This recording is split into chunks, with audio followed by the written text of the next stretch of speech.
क्या आपने कभी सुना है कि एक मरी हुई आत्मा ने अपनी ही हत्या का पर्दाफाश किया हो? एक रहस्यमयी घटना जिसमें मौत के बाद भी एक आत्मा ने सच्चाई को उजागर किया और अपने ही कातिल को जेल भिजवाया। ये कहानी आपको सोचने पर मजबूर कर देगी। क्या मौत के बाद भी इंसान सच्चाई बता सकता है? West Virginia, 1897। ठंडी हवाओं से सजी एक खामोश रात और ग्रीनबियर काउंटी के घने जंगलों के बीच बसा एक छोटा सा गांव। इस गांव में इरास्मस एडवर्ड शू नाम का लोहार अपनी नई नवेली पत्नी एल्वा के साथ रहता था। 3 महीने पहले उनकी शादी धूमधाम से हुई थी, लेकिन किसी को क्या पता था कि ये शादी एक दिल दहला देने वाले राज का पर्दा उठाने वाली है।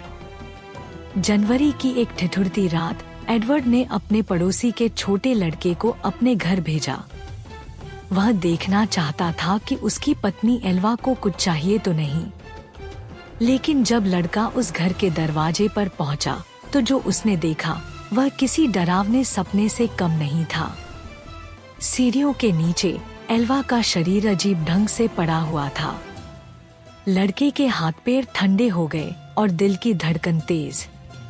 उसने पहले सोचा शायद एल्वा सो रही है, लेकिन जब उसने पास जाकर देखा तो कुछ ऐसा महसूस हुआ जिसने उसकी रूह को झकझोर दिया। एल्वा का सिर अजीब तरह से एक तरफ मुड़ा हुआ था, जैसे कोई ताकतवर हाथ उसे तोड़ चुका हो। घबराया हुआ लड़का दौड़ते हुए अपने घर भागा और अपनी माँ को बुलाया। कुछ ही देर में डॉक्टर जॉर्ज डब्ल्यू कन्नप वहाँ पहुँचे, लेकिन तब तक बहुत देर हो चुकी थी।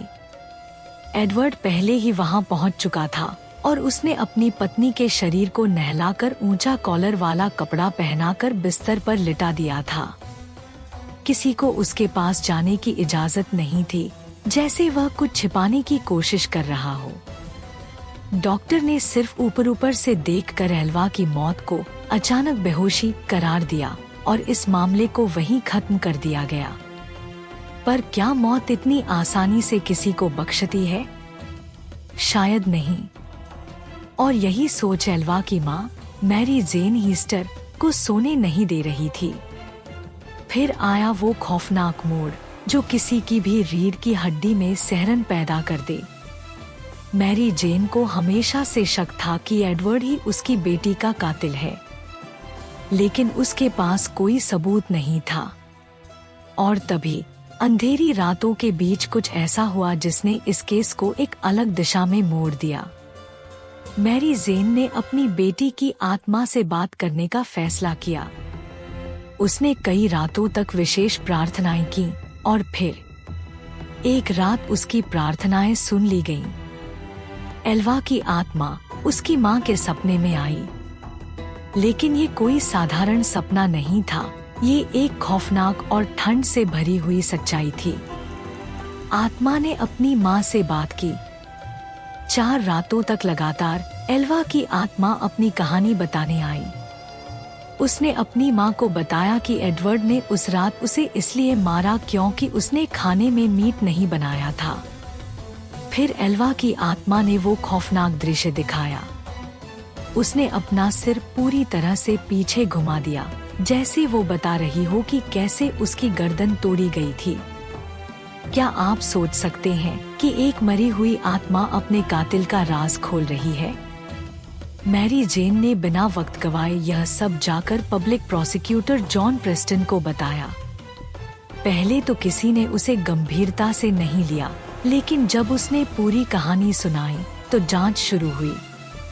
एडवर्ड का अजीब व्यवहार, डॉक्टर की अधूरी जांच और पड़ोसियों की गवाही, इन सभी ने मिलकर एक रहस्यमय पहेली को जन्म दिया। और फिर हुआ वो खौफनाक खुलासा। एल्वा के शव को कब्र से बाहर निकाला गया, पोस्टमार्टम किया गया और जो सामने आया उसने सबके होश उड़ा दिए। एल्वा की गर्दन की हड्डी टूटी हुई थी, गला घोंटने के निशान साफ थे। एडवर्ड शू ने अपनी पत्नी की बेरहमी से हत्या की थी। सच्चाई अब सामने आ चुकी थी, लेकिन यह सच्चाई कोई इंसान नहीं बल्कि एक आत्मा लेकर आई थी। एडवर्ड को गिरफ्तार किया गया और उसे सजा हुई। लेकिन सवाल आज भी खड़ा है, क्या मौत के बाद भी आत्माएं सच्चाई बता सकती हैं?